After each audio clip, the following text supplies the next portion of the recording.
경찰 들어오자 활짝 열린 대통령 관저 현관문. 윤 도지휘부도 몰랐다. 철옹성 같던 벽이 무너졌다. 세상에 둘도 없는 요새로 여겨졌던 대한민국 대통령 관저를 완전히 뚫는 데는 7시간이 채 걸리지 않았다. 15일 새벽, 법원이 발부한 체포영장에 나와 있는 일출 전에도 유효하다 라는 점을 활용한 고위공직자범죄수사처, 공수처와 경찰 수사팀은 기습적으로 2차 체포영장 집행을 시도했다.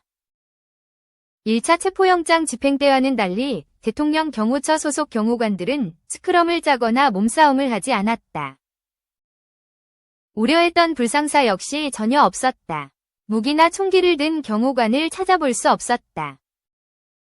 유혈 사태가 일어나면 엄중 책임을 묻겠다 라는 최상목 대통령 권한대행의 경고가 무색해졌다. 경호처 직원들 대부분이 대기동에 머물렀던 것으로 전해진다. 김성훈 경호차장의 영장 집행을 저지하라는 명령을 듣는 경호관은 없었던 것으로 알려졌다. 윤 대통령과 초강경파 김 차장은 이 같은 상황을 전혀 예상하지 못했던 것으로 보인다.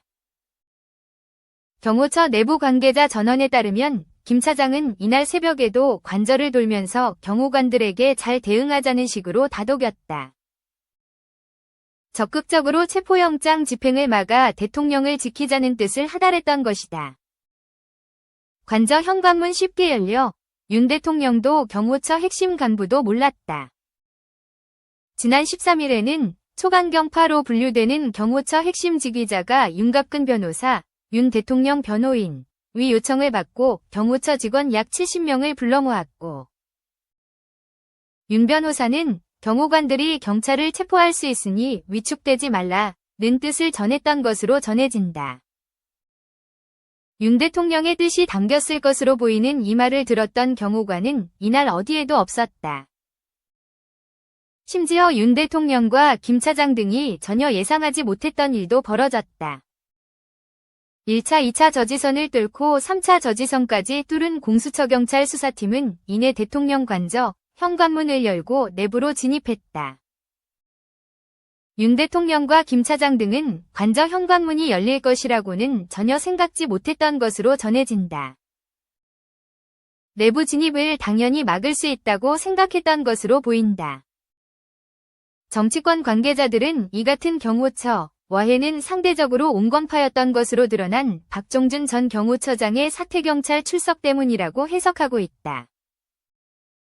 1차 때 무력 사용 불가 방침을 정하고 비폭력 대응을 주문했던 박 전 처장의 사퇴 뒤 유혈 사태 가능성이 커지자 내부 동요가 심해졌고 전과자가 될 수 있다는 의견이 불안감이 커지면서 경호처의 저지선이 쉽게 무너졌다는 것이다. 한편 공수처는 이날 오전 10시 33분 체포영장을 집행하면서 윤 대통령을 공식적으로 체포했다.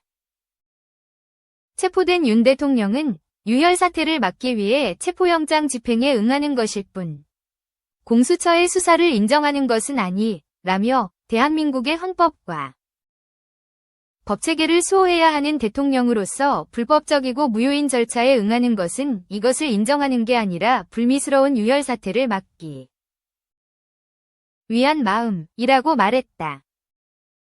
공수처는 체포한 윤 대통령에 대한 조사를 이날 오전 11시부터 시작했다.